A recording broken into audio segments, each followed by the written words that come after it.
Hey everybody, welcome back to another exciting episode of NC-17. My name is Josh, and today we are welcoming back a friend of the show, an awesome director, actor, just an all-around awesome dude, and he's not afraid to put you through a table with a body slam. We're talking about Paul Allen. How you doing, my friend? Doing well, brother. And just for that, I will not put you through a table. All right. But doing well, doing well. How are you doing, brother? I'm pretty good. Well, tired, but that's the breaks, right? Oh yeah, uh so last time you were on, we talked about quite a few of your projects, but just to kind of for the newer viewers, because trust me, there's a lot of new ones. For the newer viewers, kind of just go down the path of what got you here and like just your passion for what you do. absolutely. So, I started my journey. I guess you could argue that I started it in 2018, whenever my buddy Matthew and I did our short film Manic, which is a 5 out of 5 star short film. Everybody has to go see it, and just try not to judge us too hard. We were younger and didn't know what the fuck we were doing. um, so that's kind of where it really started, and I fell in love with the whole process of it. It was just so fun, even though we did it improperly, I guess, on that first one.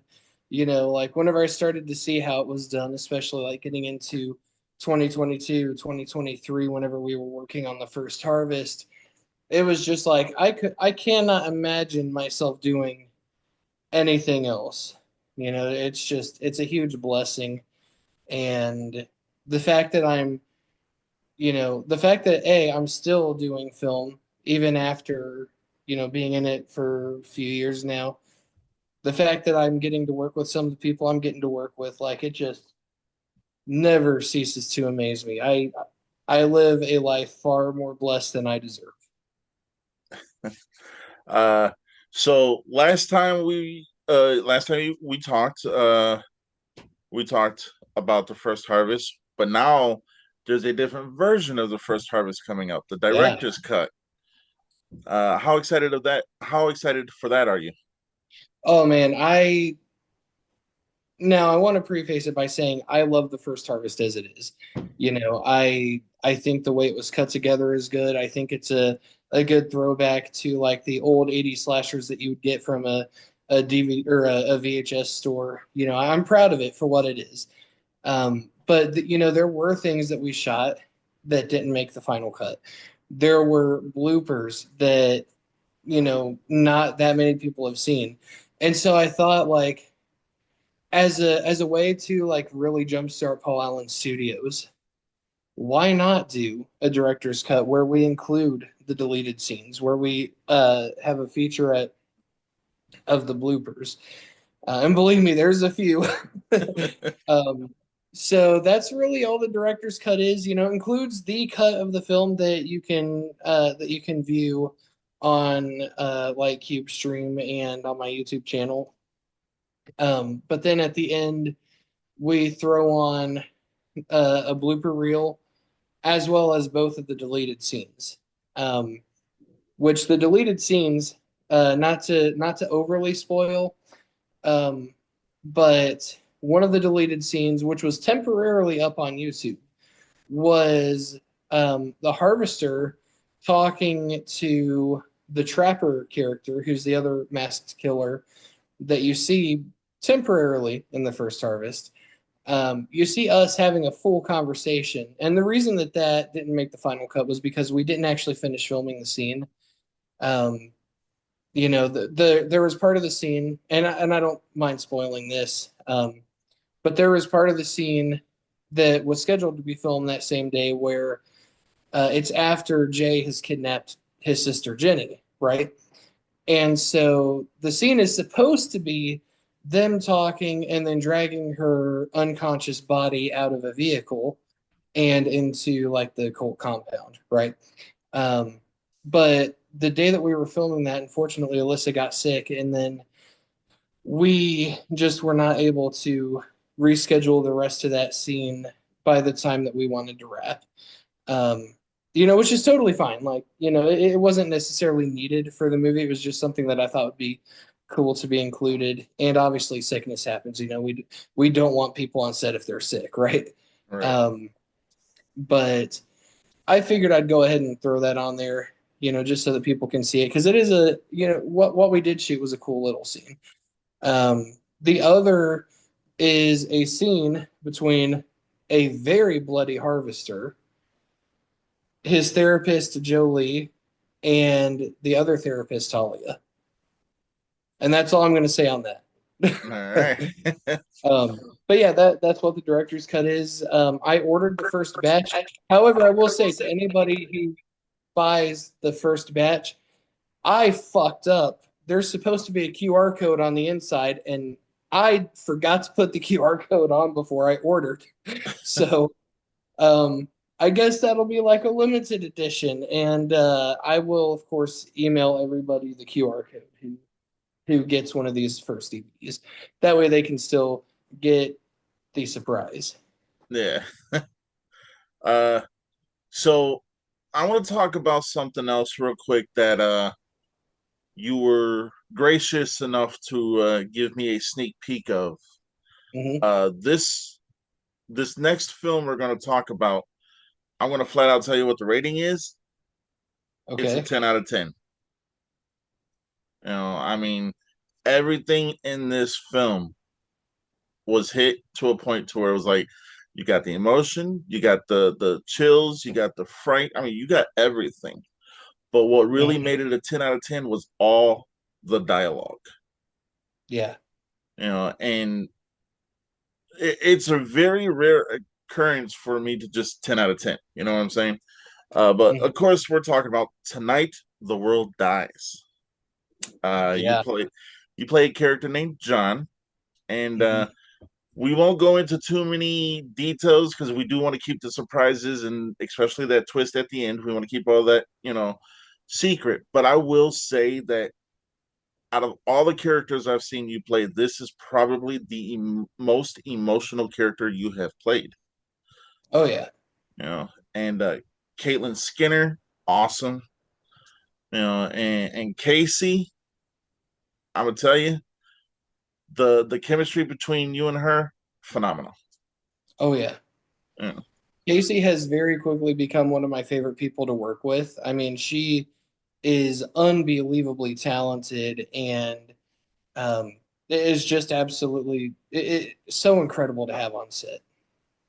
Uh, uh, so kind of again, without spoiling anything, kind of explain how you came up with the concept, the story, and the casting, because I think the casting was so point on that I don't think anyone else could have done it. That's just my own opinion, though. No, I'm on board. There are people that I think would have done well, but I think that this casting was the casting. Um, like I know that there are definitely people who could have been John, but um, I'm really proud of what I did with that character. But no, as far as like creating the story, I initially came up with like the first concept of it over a year ago. And at that point, we had cast Casey, and the premise of it was really like a character who has a psychic best friend that foresees him dying. And that I've always been deeply fascinated by concepts like that. I come from a very spiritual family, and so like the concept of like, psychics, are they real? Are they not? Like, how much of that can you believe? Um, and so like I really wanted to do a concept like that. But then I also thought too, like, there's a common theory, but it's especially strong like within my family from what I have talked to from other family members, where before you die, you see past loved ones. And like not when you're on your deathbed necessarily, but like as you are getting towards your last days, you see those who have gone before you. And that has always intrigued me, because that is something that I do believe in. So that's kind of why I wrote it, and the final draft of it was completed really just a few months. I would say a few months ago. Like I think that I wrote it in November, October, maybe.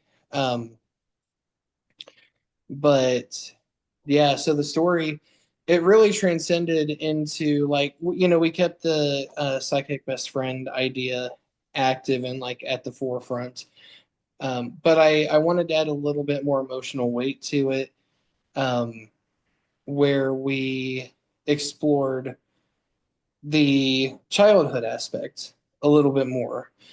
Um, and I think that with the writing, with the acting, with everything about it, like I could not be more proud. I I can confidently say that this is my favorite thing that I have done so far. Um, and I appreciate your kind words about the John character because I was nervous to play such a role. You've seen my work. I don't usually play good guys, let alone emotionally driven good guys. Um, so I didn't know how I was going to do, but I feel like that working with Casey was, a huge help in that.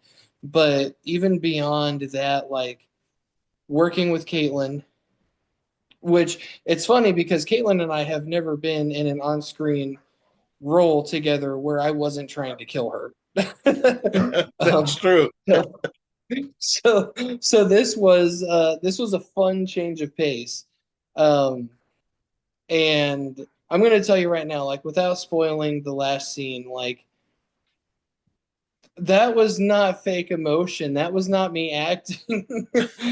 That I based it. What I will say about it is I based that off of a I to be honest, I don't know what you'd call it. I don't know if you'd say it's a near death experience. I don't know if you'd say it was a dream. I personally lean towards near death experience, but something that actually happened to me several months ago where I stopped breathing in my sleep, which I do have sleep apnea, so that does happen sometimes.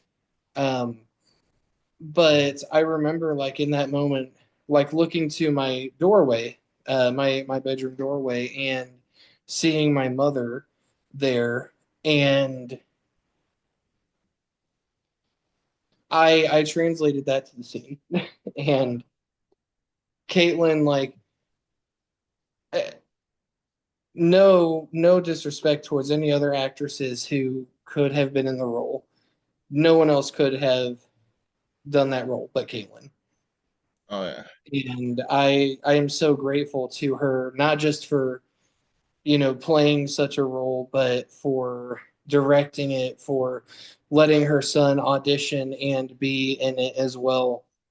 Caitlin is really the driving force behind this one, and I could not be more grateful. That was a very long answer. I will shut up for a minute. You're good. You're good. This show has and will always be for everyone who comes on here who's a guest because this is about you guys and not me. So uh I will say though, like what really kind of made the character stand out to me is stuff like that. And again, I'm not going to spoil anything, but stuff like that happens to everyone, Yeah, and I don't want to get too personal and too, into the emotions right now, but it's happened quite a bit in my real life, in my family, and I think the similarities between the art and life kind of really meshed well together. And I think that's what made this really solidify the fact that one, you're a badass. I mean, come on, man. I mean, like, yeah, we're used to seeing you do some, like, hey, you gonna cut some people up and stuff like that. But to hit the emotions you hit in this film, and this ain't me playing up because you're a guest or anything. This is me being 100% honest. The emotion you portrayed in this film made more of an emotional impact on me and my wife because my wife watched it with me. I mean, you Hmm. had her in tears, bro. And that's good, you know. But Hmm. I will tell you that and I actually did shave my head, so my hat's off to you, my friend, because to get me emotional, sometimes you just got to hit that note, and this entire film hit that note. I will say that. So, yeah. Yeah, that's what we wanted. We wanted people to feel with this one. Oh, yeah. Uh, I will say that, now I've seen Caitlin, I've seen you, and I've seen Casey all kind of do your own thing, you know? Yeah. But the fact that you guys brought this film together, acting, directing, just everything. Again, I'm going to say no one else could have pulled these characters off, in my opinion. You know, Hmm. but I will say though, I love how you and Casey refer to each other, nerd, geek. Sorry, that's a spoiler, but at least that's a small minor spoiler. But I want to say that this is probably at least in the top two films I've seen this year, Oh man, and I've seen a that lot of films. that means a lot to me. That it never ceases to amaze me whenever people connect with my work that much. So I really appreciate that. Oh yeah, and I mean it's everything comes with trials and tribulations, regardless if you're doing music, movies, like life in general is going to throw so many curveballs at you that you have to literally learn how to be able to hit them seamlessly. And Mhm. this to me is your grand slam, Yeah. and I mean, I want to praise. I'm actually going to be blessed and lucky enough to work with Caitlin later this year. Hmm. I'm going to say that the way she directed this, the way that you guys just brought everything together, every single note of this film from beginning to end, even the end credits was like, I stayed just in case if there was like something. I was like, I know they ain't gonna be none, but I was like, Hmm. yeah. But I will say that this has been, in my opinion, so far, this is your opus. Yeah. You know, and it was emotionally driven. And I want to say that with the way that you wrote these characters, the way you came up with this dialogue, I hope to God one day in the future we can work together. That's all I'm going to say. Oh, dude, absolutely. Absolutely. And that's why I want to do. I want to work with people, and to work with you would be an absolute honor, man. I appreciate that. Yeah, it's the the emotional. How did you keep it in, man? Like through the whole thing. Oh, so I have some behind the scenes stuff to tell you about this one. So, I oh geez, how many days before? It was just a few days before we filmed. I was hanging out with my buddy Matthew, and he didn't know that he was sick until the next morning when he was very sick. And then the day after that, I was very sick. Oh, And I guess in a way it couldn't have happened at a better time because I was supposed to play a character, mild spoiler, that is sick. Not in this way, but that kind of helped me tune into that because I really did not feel good at all. I was, to be clear, just for those who care about like protocols and all that, I made sure that I was not contagious or actively sick before I filmed. I had I been, I would have not filmed. But so that kind of helped me really tune into that. That was not acting for the moments that it looks like I'm not feeling good. That was not acting. Um, for the deeper emotions, I really just I kept going back to that near death moment, if you will. I kept thinking of that, and I kept thinking like, I believe full-heartedly that whenever my time does come, and hopefully that's a long time from now, I believe that I believe that others will be waiting for me whenever my final breath leaves my body. And I thought to myself, like, especially, with those heavy emotional moments, I thought of that. I thought of if this was my last breath right now and I saw my mother, what what would I feel right now? Yeah. And so like the tears were real and they were easy to come by.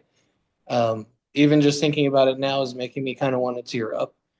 Um, but this was one of those projects that I didn't necessarily want to hold those emotions back. I wanted it to be on display because if there's one thing that I have come to believe since getting into film, it's that there is a power in the agency to display those emotions.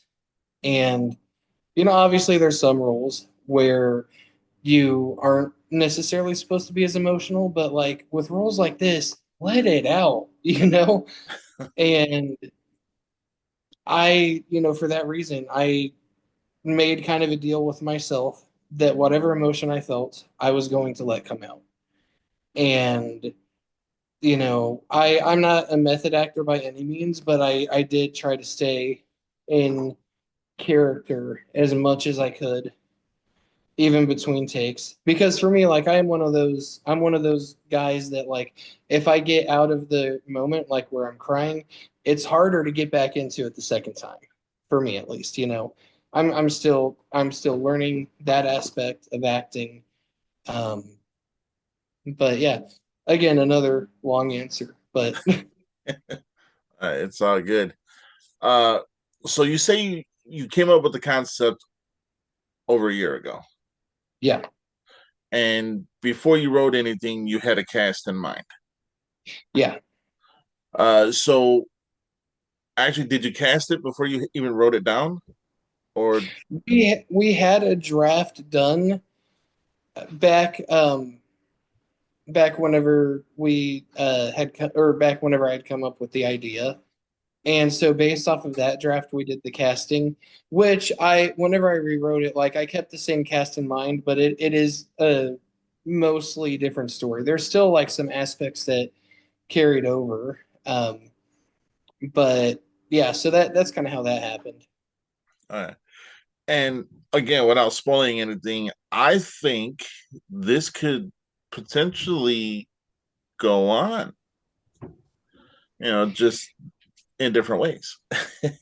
I have thought about that. Like I have kind of gotten into the habit of like writing part two, part three to different things. Like there's even a part two that I've started for this Cold Black. Um, so I've tried to not do that as much, but Tonight the World Dies is definitely one of those that could justifiably have a part two. Like it's a project that feels like that there's more to that universe, if you will. Oh yeah. Uh, so now let's talk about the next big thing that has happened. Paul Allen Studios. Paul Allen Studios. Kind of walk us through how you like. What was the dream with Paul Allen Studios, and what is the dream for Paul Allen Studios?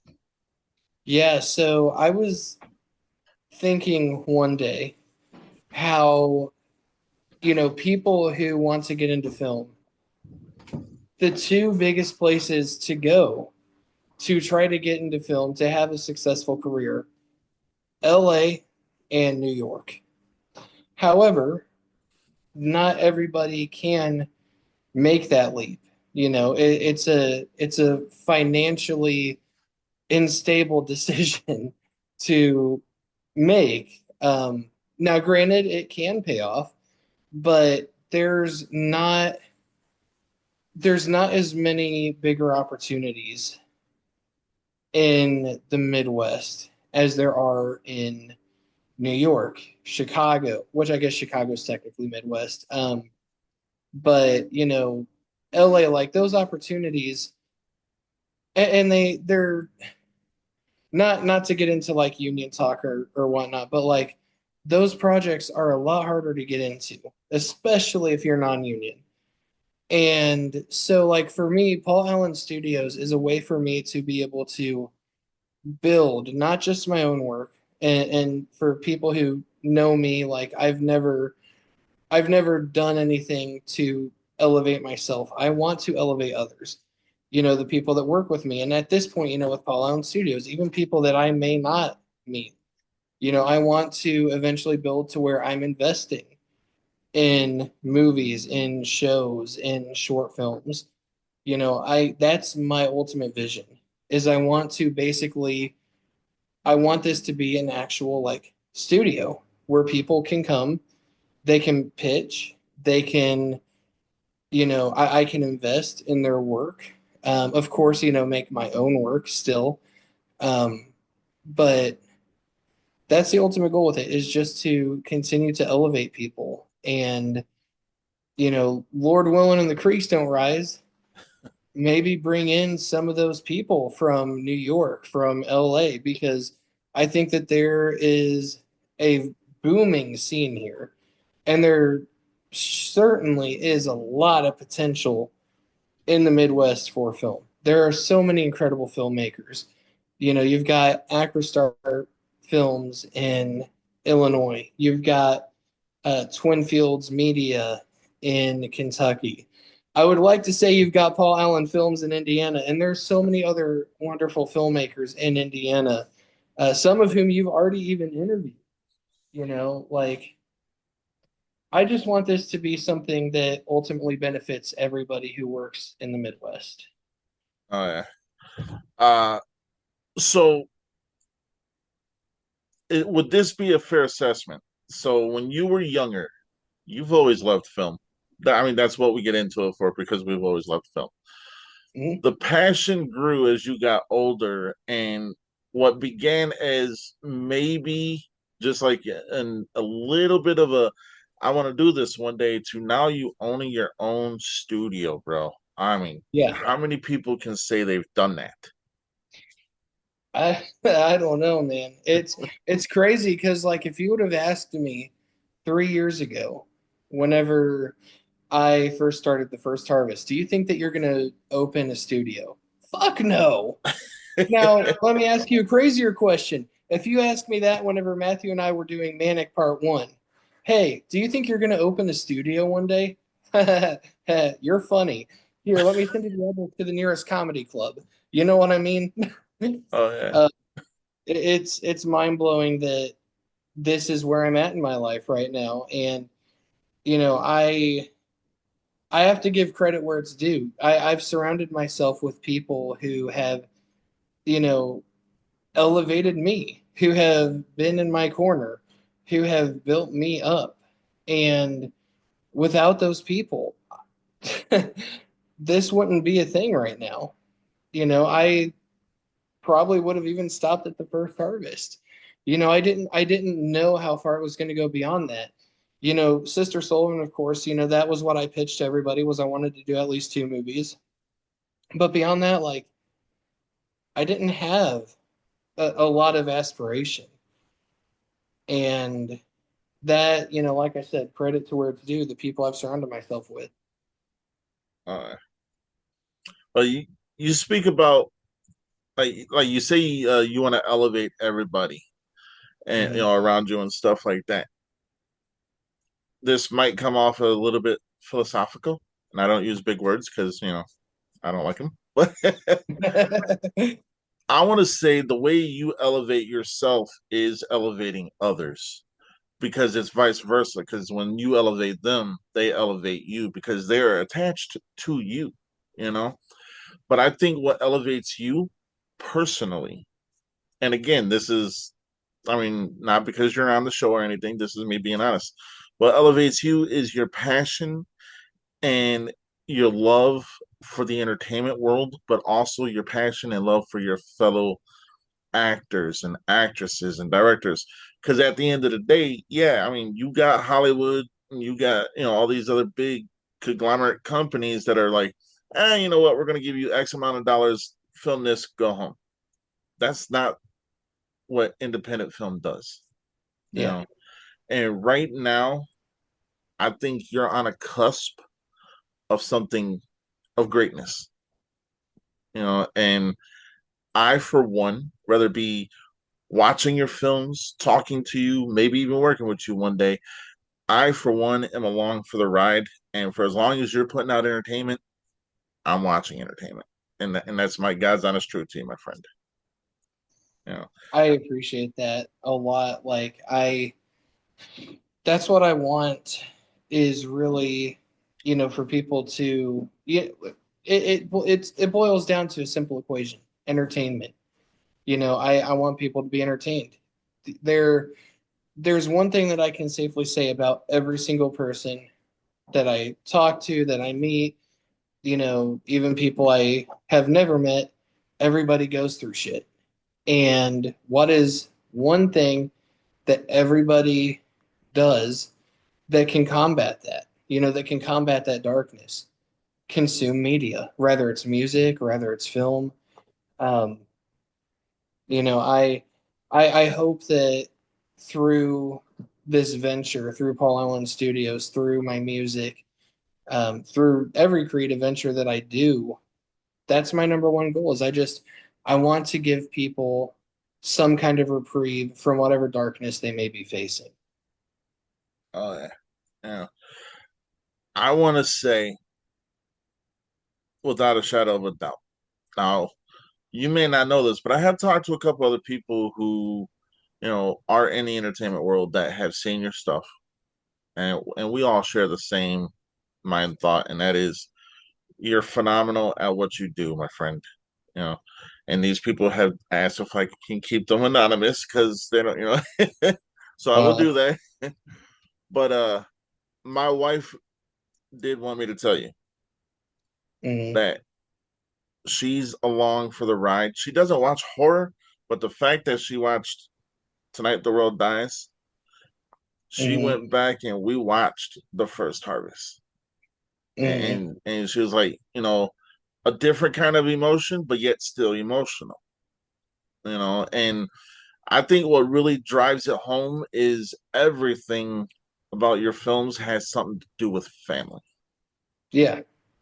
And that's something that this world needs right now is we need that feel of family, especially those who Mm, don't have it, yeah. and like I lost my mom years ago. She passed in 2009. But watching certain films you've done, especially Tonight the World Dies, brought me right back to where I was like, damn, you know? Mm, And that I'm always going to be grateful for you for making this film because it brings back memories that I know I will never lose unless I get Alzheimer's. But you know, but the or amnesia, one of the two. But you gave me back something much more than a film, if that makes sense. mm, And just the way you and Caitlin portrayed those characters, that family. I mean, first off, Caitlin's a phenomenal mother. mm. You know, Oh yeah. and I think on everything she brings in, especially if she's playing a mother role, she brings it all in, and it makes it so much more impactful. You know, Mm. but I will say though, I will say, it is a 10 out of 10. I will say that I'm still waiting for Sister Sullivan too. But not on a serious note, you're a phenomenal actor, director, writer, producer, musician, wrestler, because I don't want to be put through a table. Just all that stuff. Right. Uh, I think it goes back to the morals that you were learned are taught when you were a kid. You carry Hmm. those today, and that shows and it shows in so much when in any of the work you do. And I thank you for allowing me to even enjoy the art that you put out. So, Well, I really appreciate that. And like I said, that's my primary goal with anything I do, but especially projects like Tonight the World Dies. I want people to connect to that because it's therapeutic, to watch something that you can connect to a memory. And in this case, that's a very powerful memory. And I'm grateful that you were able to connect with my work like that. Like that to me, like that's all I need to accomplish in anything I do. That I don't need to win awards from this. I don't need to get accolades. I don't give a shit about that. I want people to be positively impacted. So the fact that you said that, I've already I've already done everything I need to do with this one. Uh, so I'm about to do something I've never done. I've Oh shit. I've never rated actors or actresses. This is the first time. So I'm gonna go first, Casey, then Caitlin, then you. Mhm. So I'm gonna rate this a little bit different. It'll be a 1 out of 5. Five being best, one being worst.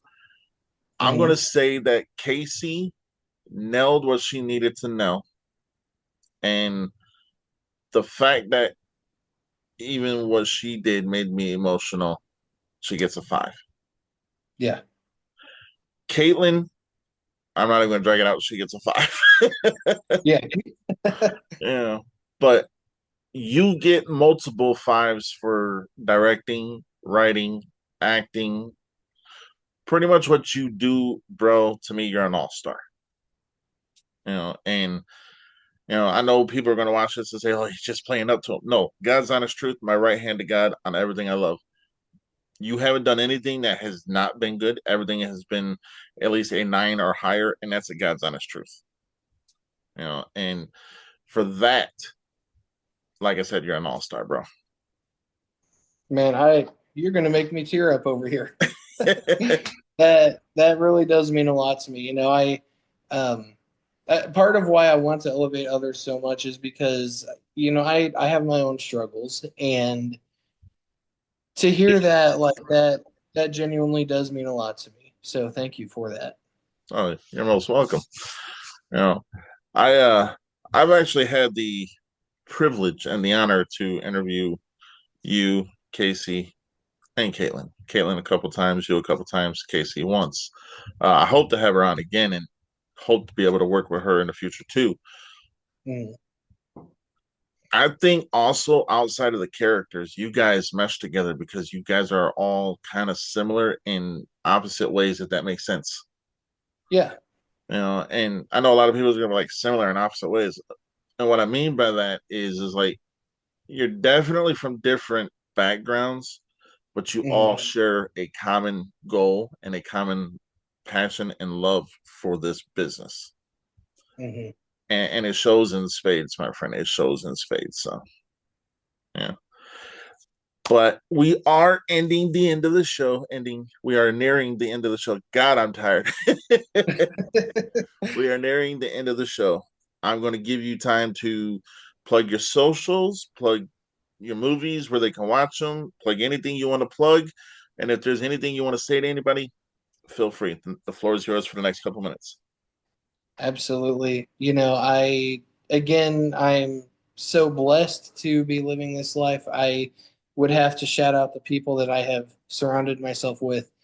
Caitlin, uh, you know, I would say that a large part of what I do could not be possible without Caitlin, without Angela Grimm, without Holly and Spa.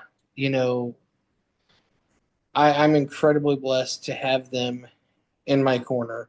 Matthew Walker, even though we haven't done as much film related together in a while, that was my start, really. That was my first short film. And, um, I couldn't be where I'm at now, personally or professionally, without that. Um, there are so many people that I could shout out. Again, Caitlin, Angela, Holly, Casey, everybody that I work with, really, Derek, Tammy Anderson, who is going to have a bigger role in Sister Sullivan than the First Harvest. Um, Chloe is so wonderful to work with as well. And spoiler alert, she is in my short film Goetia, which is now revealed to be actually a miniseries, not just a short film. But I cannot wait for that. I cannot wait for the other projects that I've signed on to that I can't quite say anything about. Um, to Keith Miller for allowing me to direct the Swipe Right movie. I'm very, very grateful for that. As far as socials go, on pretty much everything, you can find me at Paul Allen Actor. I think Facebook is real Paul Allen Actor, but I may be wrong on that. But either way, on Facebook, if you look up Paulie Allen, which ends in IE, not just Y, you'll find me in that case. I'm trying to be more active on TikTok, Instagram. Both of those I know are Paul Allen Actor. YouTube channel, the Paul Allen Network. We're on the road to 1,000 subscribers, which I didn't even know until I looked one day and I was over 800. I haven't even advertised my YouTube channel in like 2 or 3 years, so I don't know how that happened. um, but to close it out, I just want to emphasize the importance of surrounding yourself with good people who uplift you and who support you. Um, and everybody that I named, an extra shout out, and everybody that I didn't name, um, there are so many people that I could shout out, and the credits really should go to them. But I appreciate you for letting me on again to ramble about my work, and I can't wait until next time. Oh yeah, and trust me, I'm pretty sure there's going to be multiple next times. Probably. Yeah. I want to thank you, Paul, for coming on. I don't feel like I'm talking to anyone who I wouldn't consider a brother. So I consider you a brother. So I want to thank you for coming on, and you know, I really want to thank you for the emotion, especially around Mother's Day, my friend. I mean, that hit so hard. I was like, damn. Oh yeah. But it's it's not very often you find true people, but when you do, hold them close because they're the ones who are going to help elevate you. I'll use your word there for a minute. uh, Everybody definitely make sure you check out Paul Allen Studios. Reach out to him, especially if you're an upstart. This dude is going to help make you make your dreams come true if he can, which trust me, he can. And if he can't, he'll still put you through a table. But whatever. Yeah, hey, uh, if you message me looking for work and it doesn't work out, I can still put you through a table. It's no big deal. there you go. Uh, I normally end it with everyone stay NC-17, but it's a very rare occasion that I have an emotional fill with a movie. So I'm going to end it differently. Hug your loved ones, tell them you love them because time may not be there for long. And at the end of the day, know that you're loved by the ones you love. Yeah. Amen, brother. Oh, yeah. Now I'm going to go cry like a little girl to my. No, I'm just playing. Nah, it was an honor having you back on. And you're, like I said, first time, you're more than welcome on this show anytime. This is your home, my friend. I appreciate you, man. And hey, everybody out there watching, we love you guys. Oh, yeah. All right. Later.